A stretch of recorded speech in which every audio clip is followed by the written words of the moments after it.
Hello बच्चों, अभी तक हम लोगों ने धन आवेश यानी पॉजिटिव चार्ज और ऋण आवेश यानी नेगेटिव चार्ज के गुणों के बारे में अलग अलग पढ़ा। अब हम लोग देखेंगे कि क्या होगा जब एक धनात्मक आवेश और एक ऋणात्मक आवेश पास पास रखे जाएंगे। इसमें हम लोग जो है इलेक्ट्रिक डाइपोल यानी वैद्युत द्विध्रुव के बारे में पढ़ेंगे और वैद्युत द्विध्रुव के गुणों के बारे में पढ़ेंगे।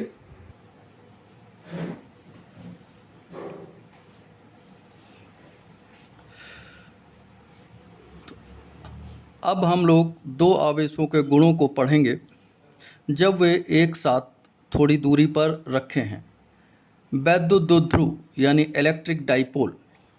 क्या होता है इलेक्ट्रिक डाइपोल? जब दो समान परिमाण लेकिन विपरीत आवेश वाले दो आवेश अत्यंत अल्प दूरी पर रखे जाते हैं तो इस निकाय को वैद्युत द्विध्रुव कहते हैं। यानी एक अगर प्लस क्यू है तो दूसरा माइनस क्यू है, यानी दोनों के परिमाण समान होने चाहिए और दोनों अत्यंत अल्प दूरी पर रखे होने चाहिए। तो इस तरह का जो निकाय बनता है उसे वैद्युत द्विध्रुव कहते हैं। यहाँ पर क्यू है आवेश का परिमाण। यहाँ पर हम देख रहे हैं कि B पर प्लस क्यू रखा है और A पर माइनस क्यू रखा है, तो दोनों के बीच की दूरी AB बराबर दोनों आवेशों के बीच की दूरी और ये बराबर है 2L। यहाँ O AB का मध्य बिंदु है और इसे हम मूल बिंदु की तरह ट्रीट करते हैं, सारी दूरियां यहाँ से नापते हैं, इसलिए OA बराबर L और OB बराबर L। अब हम वैद्युत द्विध्रुव के गुण के बारे में पढ़ेंगे। हर वैद्युत द्विध्रुव का एक वैद्युत द्विध्रुव आघूर्ण यानी इलेक्ट्रिक डाइपोल मोमेंट होता है। इसे P से प्रदर्शित करते हैं। यह एक सदिश राशि होती है। P की दिशा हमेशा माइनस क्यू से प्लस क्यू की ओर होती है। P बराबर होता है आवेश का परिमाण गुणे दोनों आवेशों के बीच की दूरी। अतः हम ये कह सकते हैं कि किसी वैद्युत द्विध्रुव का वैद्युत द्विध्रुव आघूर्ण आवेश के परिमाण और दोनों आवेशों के बीच की दूरी के गुणनफल के बराबर होता है। तो P बराबर सूत्र बना P बराबर Q इंटू 2L। P का अगर मात्रक निकालना हो तो चूँकि P बराबर Q इंटू 2L यानी कूलाम इंटू मीटर, क्योंकि आवेश कूलाम में और लंबाई यानी दूरी मीटर में नापी जाती है और P की दिशा होती है माइनस क्यू से प्लस क्यू। तो अगर क्वेश्चन आता है कि वैद्युत द्विध्रुव आघूर्ण की परिभाषा लिखो तो हम लिख सकते हैं कि आवेश के परिमाण व दोनों आवेशों के बीच की दूरी का गुणनफल वैद्युत द्विध्रुव आघूर्ण कहलाता है। अगर इसके उदाहरण को देखें तो जैसे सोडियम क्लोराइड यानी Na+ और Cl-। यहाँ पर हम देखते हैं कि Na+ का मतलब एक इलेक्ट्रॉन की कमी यानी +E और Cl- का मतलब -E।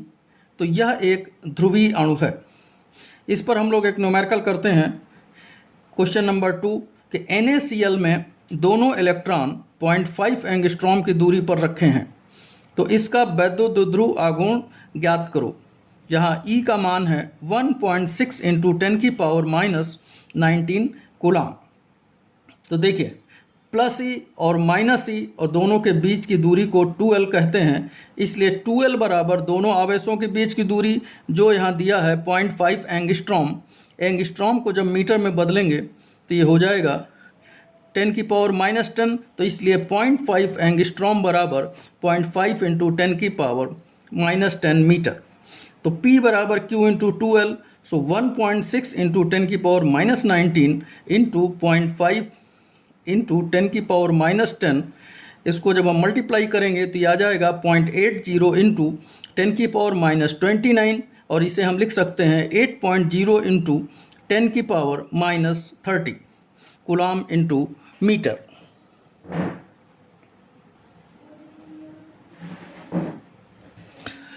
वैद्युत क्षेत्र दो तरह के होते हैं, एक समान वैद्युत क्षेत्र यानी यूनिफॉर्म इलेक्ट्रिक फील्ड और दूसरा असमान वैद्युत क्षेत्र यानी नॉन यूनिफॉर्म इलेक्ट्रिक फील्ड।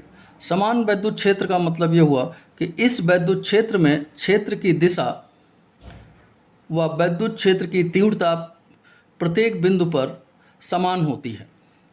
यानी एक बिंदु पर अगर इसका मान E है तो दूसरे बिंदु पर भी इसका मान E ही होगा। दूसरा, असमान वैद्युत क्षेत्र यानी नॉन यूनिफॉर्म इलेक्ट्रिक फील्ड। इस वैद्युत क्षेत्र में विभिन्न बिंदुओं पर क्षेत्र की दिशा समान, परंतु वैद्युत क्षेत्र की तीव्रता E का मान भिन्न भिन्न होता है। यानी एक बिंदु पर अगर E1 है तो दूसरे पर E2 होता है। तो इस तरह E का मान दोनों भिन्न भिन्न बिंदुओं पे अलग अलग होता है।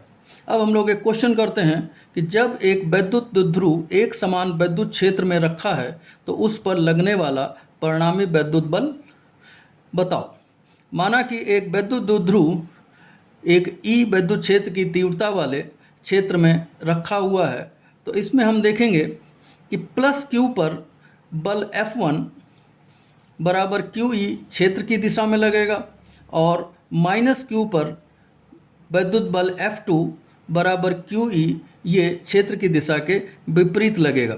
तो वैद्युत द्विध्रुव पर लगने वाला परिणामी बल F बराबर F1 प्लस F2।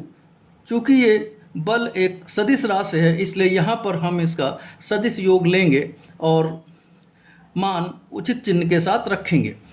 तो F1 बराबर प्लस Q पे लगने वाला वैद्युत बल ये प्लस QE, तो F2 बराबर माइनस Q पर लगने वाला वैद्युत बल बराबर माइनस QE जो विपरीत दिशा में होगा, इसलिए यहाँ पर माइनस चिन्ह लगाया है। इसलिए F बराबर F1 प्लस F2 जब उचित चिन्ह के साथ मान रखेंगे तो plus QE plus minus QE बराबर 0।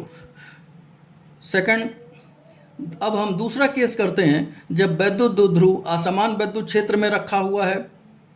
इसमें हम लोग देखेंगे कि जहाँ पर प्लस Q रखा हुआ है वहाँ पर वैद्युत क्षेत्र का मान की तीव्रता का मान E1 और माइनस Q जहाँ रखा है वहाँ पर E2 है। तो F1 बराबर प्लस QE और F2 बराबर माइनस QE, क्योंकि ये विपरीत दिशा में है।